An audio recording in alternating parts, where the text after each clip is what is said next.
Imagine selling a product that is completely legal, federally compliant, properly labeled, and still getting blocked by Amazon. Not because the law said no, because the algorithm didn't understand the law. And the worst part is Amazon kept asking the seller for a document that literally does not exist.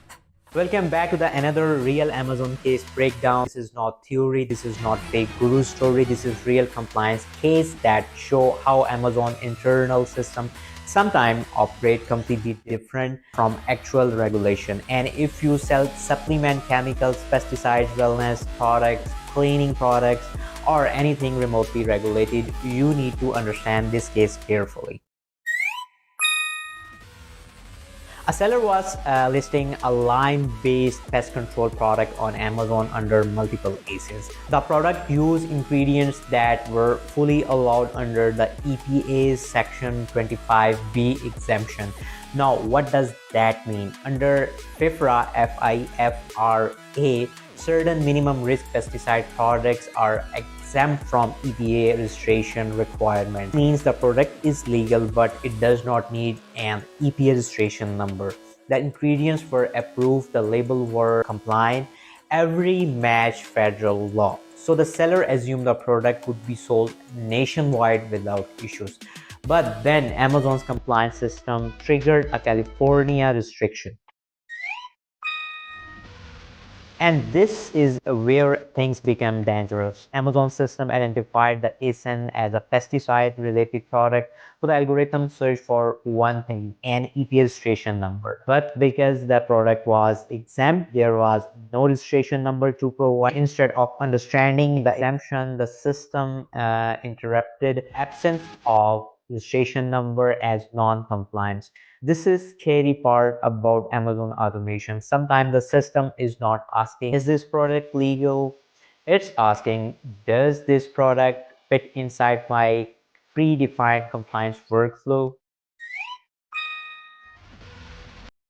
The seller contacts seller support, and what support repeatedly asks for EPA registration number again and again and again, even though the entire point of the exemption is that no registration number exists. This created a dangerous loop because every failed ticket increases risk signal internally. Many sellers don't realize this. Repeated unsolved compliance ticket scans slowly train Amazon's internal system to associate your ASIN with regulatory risk. Most sellers keep reopening support cases. This is a big mistake because standard seller support usually follows scripts and workflows. If your situation falls outside of the normal process, they often cannot solve it. This case required escalation to Amazon's restrict products legal team, not regular support. And the team work differently. They don't rely on the forms, they review actual regulatory evidence instead of arguing emotionally with a support agent. The escalation focused on product label images because the legal team could directly compare visible ingredients against EPA approved minimum risk ingredient list. That's how the case was reframed. Not trust us, the product is compliant, but here are the ingredients. Here is the exemption category. Here is why registration number does not exist. This case teach a massive lesson.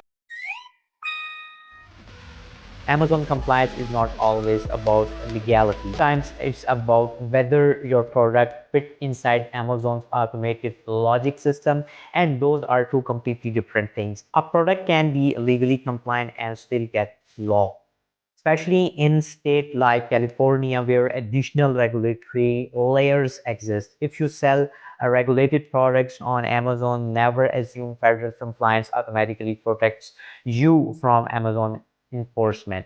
And never assume seller support fully understands specialized regulatory exemptions. So because sometimes the biggest problem is not the law, it is the system interpreting the law incorrectly. If you enjoy real Amazon case breakdowns like this, cases that actually happen behind the scenes, subscribe to the channel because every week we decode how Amazon system really behaves so you can avoid the mistakes before they happen.